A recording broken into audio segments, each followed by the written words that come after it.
உலகத்தில் எந்த ஒரு ஜனநாயக நாட்டிலையும் இல்லாத அட்டூழியம், பேரட்டூழியம், பஞ்சமா பாதகம் இந்தியாவில் நடந்துகிட்டு இருக்குது.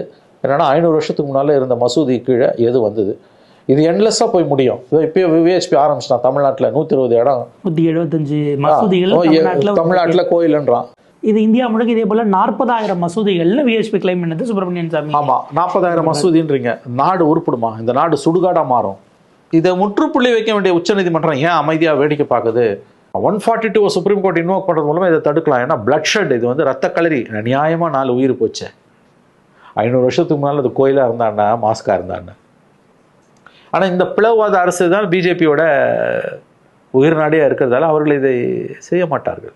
அதுதான் இருக்கக்கூடிய வருத்தப்பட வேண்டிய உண்மை. எந்த ஒரு ஜனநாயக நாட்டிலையும் இந்த கேவலமான காரியம் நடக்காது.